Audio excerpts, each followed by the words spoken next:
പരിശുദ്ധമായ വലിയ നോമ്പിൻ്റെ അനുഭവത്തിലൂടെ കാൽവരിയിലേക്കുള്ള നമ്മുടെ യാത്ര രണ്ടാമത്തെ ആഴ്ചയിലേക്ക് പ്രവേശിക്കുകയാണ്.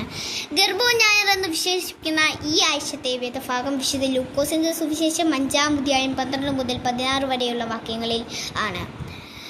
ശരീരം മുഴുവൻ കുഷ്ഠം ബാധിച്ച ഒരു മനുഷ്യനെ തമ്പുരാന്റെ മുമ്പിൽ കവിണ്ണു വീണുകൊണ്ട് ചോദിക്കുന്ന ഏറെ ശ്രദ്ധേയമായ ഒരു ചോദ്യവും അതിശ്രേഷ്ഠവുമായ ഉത്തരവുമാണ് ഈ ഭാഗത്ത് നാം വായിക്കുന്നത്.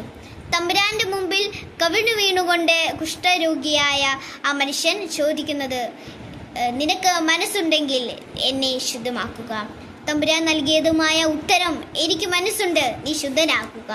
അന്നുവരെയും തന്നെ അവഗണിച്ചവരുടെയും ഒറ്റപ്പെടുത്തിയവരുടെയും നടുവിലൂടെ തമ്പുരാൻ ഉള്ള ഇടം തേടിയെത്തിയപ്പോൾ കുഷ്ഠരോഗിയായ ആ മനുഷ്യൻ ലഭിച്ചതുമായ അനുഗ്രഹവും അന്ന് വരെയുള്ള അവന് ലഭിക്കാത്തതുമായ സന്തോഷവും അനുഗ്രഹവും എല്ലാം അവൻ്റെ ജീവിതത്തിൽ ഉണ്ടായി. പരിശുദ്ധമായ ഈ വലിയ നോമ്പിൻ്റെ ഇത് തന്നെയാണ് നമ്മോട് പറയുന്നത്.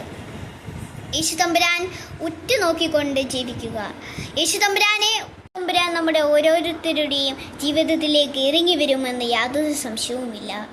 എന്നിലെ ഞാൻ എന്ന ഭാവത്തെയും നിന്നിലെ നീ എന്ന ഭാവത്തെയും പ്രാർത്ഥനയാലും ഉപവാസത്താലും ശുദ്ധീകരിച്ച് നമ്മുടെ ഒക്കെ ഭവനങ്ങളിൽ നമ്മുടേതായ ഒരു ലോകം പ്രാർത്ഥനയാലും ഉപവാസത്താലും നമ്മുടെ കെട്ടിപ്പടുക്കാം.